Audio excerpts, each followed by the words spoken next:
That's James's meal.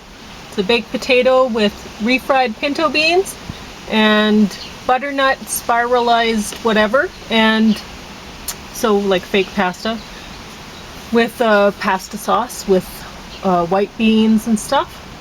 And then there's the garlic bread with the tomatoes, and mine's about the same.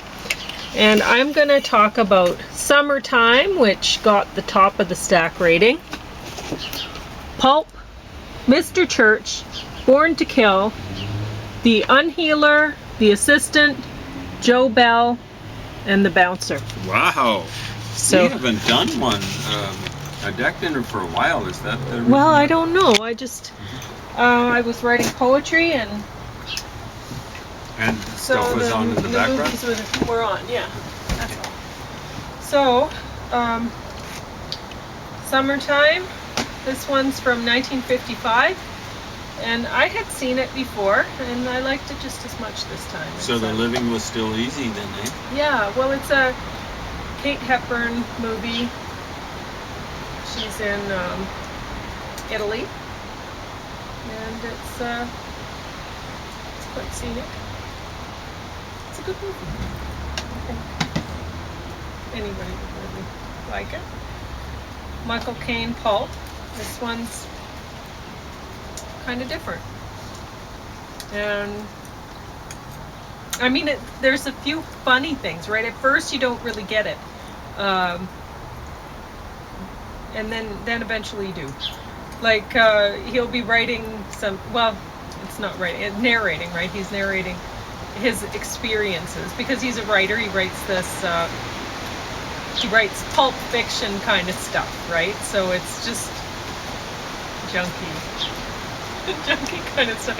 Anyway, so that's what he does. He writes, and then he has a whole bunch of fake names, that by so and so, but they're really not. It's all by him. But they're not really. It's not like he writes things that people would really remember. Anyway. So there's times when he's telling the story, right? You see him doing something, and the story that he's telling, the narration does not match what you see happening, right? That's hilarious. Yeah, so he'll be writing it's his story, right? That he's wearing a royal blue suit with the da-da-da-da-da, and you see him and it's just this white suit, right? Or whatever. And I'm wondering why I haven't heard it. It's a fascinating concept. Yeah. What are these bozos who write stories? I don't care if it's pulp. Like, what is it that it's really based on, right? Yeah. So, anyway, it's there's a reason why people still watch this movie. It's kind of an interesting idea. And I'll see if I can see 1972.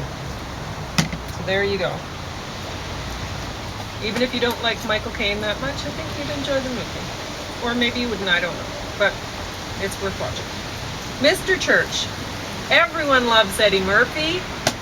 And I have a feeling that this movie would have gotten some high ratings because it has a lot of food in it. And whenever they put food in a movie, it gets high ratings. So what is it about those critics? I think they're all overweight. I think they love eating. Yeah, they're so. Anyway, at first I was looking at this. I'm like, true story about a girl and her mom who have a cook who's an African American man, and I'm like, oh, there's whatever. At least it's a man and not like some Aunt Jemima looking woman. So anyway, I watch it, and it wasn't what I expected it would be. So you're not going to give it away. No. There we go. It's pretty high in the stack. It's who doesn't love watching Eddie Murphy movies? So I think people would like to watch it. I think even David Duke, who used to head up the John Birch Society or the Ku Klux Klan. Anyway, I think he's a bona fide racist, and I think he likes Eddie Murphy. Who doesn't like Eddie Murphy? Born to Kill. It's a movie about a troubled teen very troubled teen. Well, there's a few troubled teens in here, but one in particular. It's about him. So yeah, it gives you you're sort of wondering, okay, is it nature, nurture, whatever. Anyway, it's okay. The Unhealer. Really great idea for a movie, and it didn't quite make it. I mean, I think somebody should redo it someday, but after they tweak it a little bit, because honestly, it's a great idea. It does have some good actors in it. It has the one native guy that everybody loves. He's in like almost every movie that has a native guy, because he seems like such a friendly guy. And I don't know what his name is, but if you think of a native guy in a movie that you like, that's him. And then it has another native guy that I've never seen before, but whatever. He doesn't seem quite as likable. Seems a little tougher. But the police officer native guy in this, native everyone loves. Oh, that guy who's on Corner Gas. Oh no, that's another one everyone loves. Okay, well there you go. He's awesome. He is awesome. So anyway, this also has what's his name? The guy from Millennium and Aliens movies. I don't know. His name was Frank Black in Millennium. I can't remember what the actor's name really is. But you know what? I had one of those days where I wrote some poetry and then I fell asleep in front of the TV. I fell asleep watching Jean-Claude Van Damme, actually. He's in the stack. A bit further down. Oh, poor Jean. And I woke up in a puddle of drool. So it was one of those glorious sleeps where I might still have some remnants of drool on me. So my brain isn't really working really well, but I don't know that it needs to for this. So, anyway. No, that guy. Oh, yeah. Yeah. So anyway, this has a very good story, and I'll get into it a little bit, because even though it's further down on the stack, it actually has an interesting story. So, there's this supernatural native medicine that is a kind of, it seems to be some sort of life form that cohabits with humans, and so it protects the host. And so yeah, there's this first, it's a guy, he gets the medicine, and he's out for money or whatever, so he's a fake healer, right? But he actually does heal people, but he's using the medicine to profit himself, right? And it ends up that the medicine takes over a new host while the guy is healing. So this new host is a young teenage boy who he has a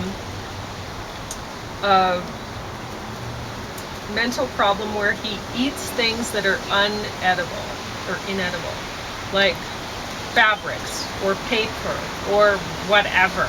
McDonald's fries. Yeah. So anyway, no, they did make a sort of joke about that, because later on he's eating one of the, not McDonald's fries in particular, but it was those rice cakes, and he's eating that. The Oriental rice cakes? Those ones that everybody uses to diet, they don't taste like anything. They're really bad. And kind of like eating puffed rice. And so his friend, she says, well, yeah, those things taste like styrofoam, because he would have eaten styrofoam before. Anyway, so, but this, I guess it's called pica or something, where people eat things that are not food. So he has this problem, and he's gotten really sick, because, there's only so long you can go without eating food. And then there's only so much not food, I'm sure, a person can eat before you get really sick. So he is not doing very well until this medicine. comes to him, and then it's like he's invincible. So he'd been picked on a lot by bullies because he's very different. I mean, this isn't just you can understand how somebody who's that different would not do well with aggressive teenagers. Anyway, so, but he seems like a really nice guy. He loves his mom. His mom's a really nice person. And he just happens to get picked on a lot. And then once the medicine is with him, well, he can't be picked on. Instead, it's like he has this power. It's like, I'm rubber, you're glue. And it works out really well for him, except there's some people start blaming him because they're used to him getting beaten up. And so then when the bullies are getting themselves beat up, really, then they're blaming him for it. And it's like, whoa. And at one point he says, what are you talking about? They did this, like, but anyway, so it this needs stuff to be happens redone. in real life. It happens in political sphere. Mm-hmm. So anyone like who was has almost everyone during the Cold War is a lot were blaming the United States for beating up on bullies like the Soviet Union and stuff like that. It always happens in the United States. They started beating up on terrorists, and then people were saying, oh man, Now they're kind of handling Putin. Oh, they're awful. No, they're not bullies. Okay. Or maybe just make a sequel to it and see where that goes. Whatever. Because it's a really great idea for a movie, and it touches on some important things like that, right? I mean, we hear a lot about, some people are different or whatever. No. Somebody who eats things that isn't food, like eats things that eat styrofoam or whatever, that's a very different person. And we're not seeing a lot of very different people in the spotlight. It's like we're being told, oh yeah, people hate people who are different. Like what? It's the same. We're seeing the same sort of people. They're not different. It's very common or whatever. Anyway, The Assistant. It says an urgent real-time thriller. Nope, not thrilling. It's not a thriller, right? No. Is it real time? But it is. What is it like? It's actual, like it's an hour and a half long, and it's an hour and a half. Yeah, it's a movie. It's not an action sort of thing. It's a movie about a woman who's landed her dream job, it says, as a junior assistant to a powerful entertainment mogul. So I should have reviewed this one when I was reviewing the other one about Weinstein? Yeah. Or Weinstein, is that the movie about journalists, which this was better than that. And because it's about a similar sort of thing, or the same, right? So I should have done that at the same time, but it wasn't that interesting. Joe Bell, I love Mark Wahlberg, but this was boring. And it's based on a true story, whatever,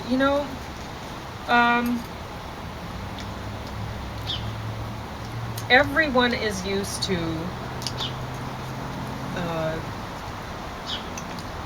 homosexuality at this point in Western society, aren't they?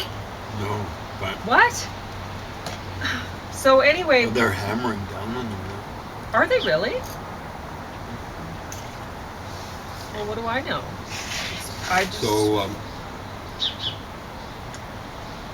Well, it's not just it's various sorts of. I don't understand why people would think that homosexuality is a big deal. Some people want to kill them. Crazy. Oh, anyway, that's what that's about. Based on a true story. If you care about the issue or whatever, if you still think it's an issue, I personally don't think it's an issue, but I guess James says that some people do. So, anyway, The Bouncer, Jean-Claude Van Damme, got the bottom of the stack. It was very entertaining.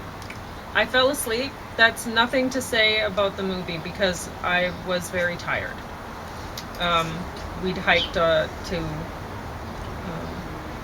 what do you call it? Bertha Lake. Bertha Lake on Tuesday, and I did a lot of stuff yesterday, so I didn't really have the chance to. And I had the window open, so it was really cold in the house overnight, and which I was not accustomed to. So I didn't sleep well at night, and then so today rolled around, and at some point I got some great sleep, so that's terrific as far as I'm concerned. But honestly, it says JCVD is still the best. And I'm like, why would you put JCVD? Because Jean-Claude Van Damme. You have the same amount of syllables. I don't know why you would shorten that to, because you're not. You're shortening it while writing. It's got fewer consonants. It does speed it up a bit, but when I hear that, I hear Jesus Christ, and then what's left? Anyway, so that I thought that was kind of stupid, but that has nothing to do with the movie. That's just somebody who gave a blurb, which I thought, that's stupid. But it's funny because I knew somebody when I was a teen. My boyfriend's sister, she loved Jean-Claude Van Damme. She watched everything he did, and she was a huge fan. She the oldest or the middle? She's the middle. Okay. Yeah, I never met the eldest. Okay. But anyway, she loved him, and I didn't get it. I'm like, he's good at fighting, but he's not an actor. Whatever. Why? But he is very good in the fight scenes and stuff. He does that very well. That's him. Yep.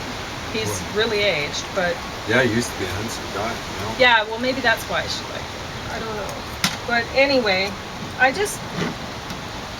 it wasn't the best action movie I've seen. None of his movies have been the best, so that I've seen.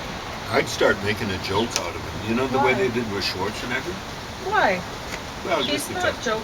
No, I wouldn't make a joke out of him. He's not that kind of person. He's not. Probably not. No. What they hate.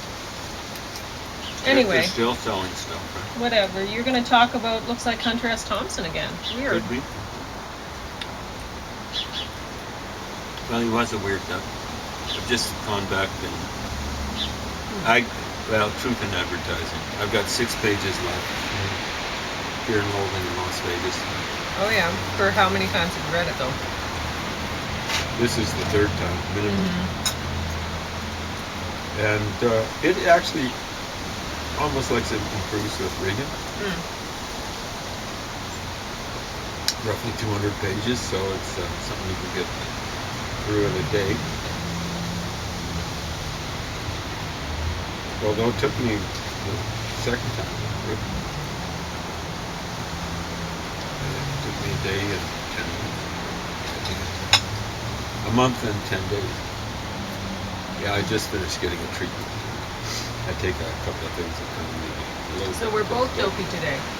Yeah, the nice thing about getting a treatment is I usually take some sort of thing that would be guaranteed to put most people to sleep. It doesn't necessarily. Oh, your antihistamine. No, I take some to read, but I took Sanskrit, and that put me to sleep pretty well today. Oh, I see. And, along with I take some Benadryl.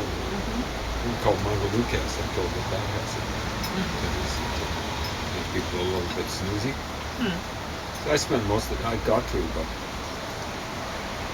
10 pages of the Sanskrit thing. I spent most of the time sleeping. That's the way it goes. Anyway, so 6 pages left to go, but guess what? I've gone through those 6 pages. And it's pretty good. It comes recommended, actually. Although don't spend money on it. I don't know who benefits now that Hunter S. Thompson has gone 18 or so years. Yeah, but you should be able to get that from your local public library very easily. You never can tell nowadays. Because there are places in the United States where they're pulling stuff off the shelves. I think it's generally the kids sections. I think there's some school libraries that are saying there's hardly anything left on the shelf. If one parent complains, he goes off the shelf. So it's generally been righties and tighties doing it, but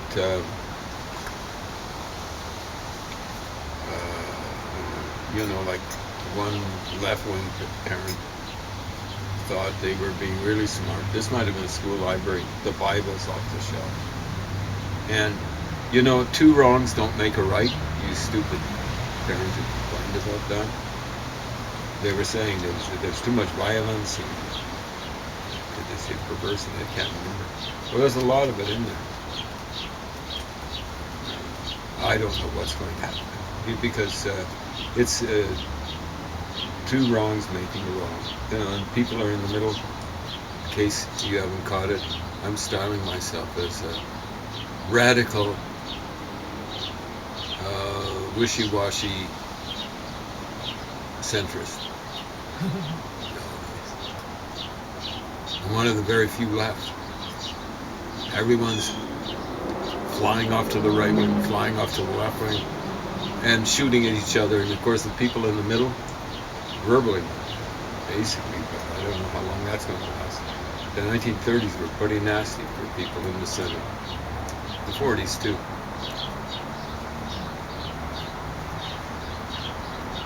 And it happened in the wake of what happened in 1929. All the craziness that was happening in the teens of this century was largely got really going after the economic fallout of 2008. And then a certain plague that hit hasn't helped out.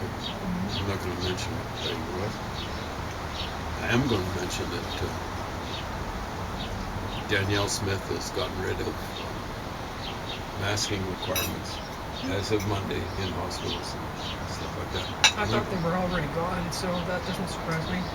Well, no, I know because people are still sort of wearing masks in the hospital. So I'm not going to say anything about that. But I'm not sure whether it's allowed. So all I'm going to do is, that's what Danielle Smith is allowing to happen. That's my reaction to it. You should be able to read it on my face, but I'm not going to say anything. In case there's a little Cato out there. C-A-T-O. And why would I say that? Well, I'm not going to say anything. There was a character called Cato who he had a certain title. I think it was during the era of the Roman Republic.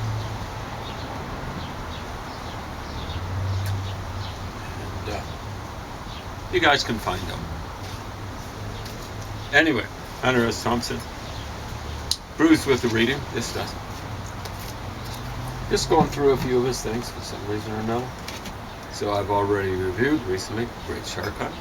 It's Strange Tales from a Strange Time. Like Gonzo Papers, Volume 1. And the funny thing is, Strange Time, basically most of it's the 60s. But some of it's the 60s. But I think most of it's the 70s. And after. Well, this might have been put out in 76. Let's just see. 1979. Okay. So, the 70s. So, a strange time. 70s were strange. Would that our times were as strange. Because they're not, the 70s weren't nearly as strange as the strange times we're going through. Thanks to our lefties and righties, and there's all sorts of people out there outside of the English-speaking world, or a few of its extensions. The English-speaking world kind of brought democracy to Europe, although the Europeans are going around lecturing the United States and England and so on and so forth. Australia, you'd think they'd invented democracy. They did. That was the Greeks a long time ago. But newsflash for you folks who live somewhere between Le Havre and, let's say, Marseille and Alsace and the Pyrenees, You didn't invent democracy, okay? Jesus H. God. The English did, up to a certain point, and then the Americans kind of like improved on it. And the English and the Americans actually made it so that everyone wanted to have their own little revolution. But remember, French ruined it for revolution. And if that weren't enough, the Russians came in and really made it bad. I remember the Chinese made it really bad. Understand, I'm talking about Chinese communists. And Russian communists. And so on and so forth. And anyone wants to have a revolution nowadays, well, just listen to the Beatles, listen to the actual lyrics to the Beatles' Revolution 9. Oh, not Revolution, but Revolution. Probably one. Remember the White Album? Or even listen to the actual lyrics of their singles release of Revolution. You know, and you ain't gonna make it with anyone anyhow. If you go carrying pictures of Chairman Mao or whatever, they kind of got it right. Although almost everyone listening to it back in the day thought that they were saying, yo, go revolution. No, they were saying, go, out the door, revolutionary.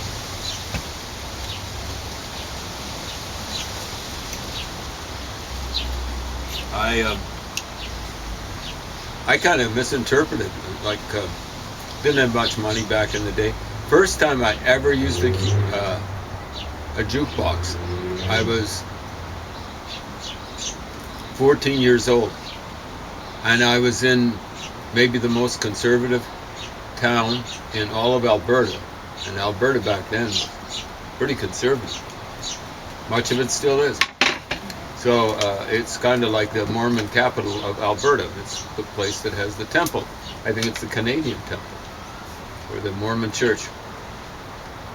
Anyway, I dropped the old dime or whatever it was in the slot. I wanted to hear something that was really hot. I guess I was like Chuck Berry. I didn't realize how hot it was. I thought I'd ruined the jukebox machine because I picked out the Beatles' single version of Revolution. Doesn't sound like much on the radio, but I'd never heard so much distortion coming through any sort of speaker. I thought I'd literally blown up the jukebox. I was looking for a place to hide before the Mormon vigilantes started coming after me. Anyway, I kind of misinterpreted what the song was about because the music sounded so rabid. Angel, come over here. Are you giving her treats? No, I'm giving the people at home a treat. Oh, to see Angel. People might want to see Angel. There we go, Angel. Here's a review of Angel. I figure she could be about 15 years old. I think she was pretty well named. She's pretty angelic in terms of her looks. She has a few troubles with her continence, maybe, but it's not involuntary. She just it's revenge being. Yeah. And she's blind.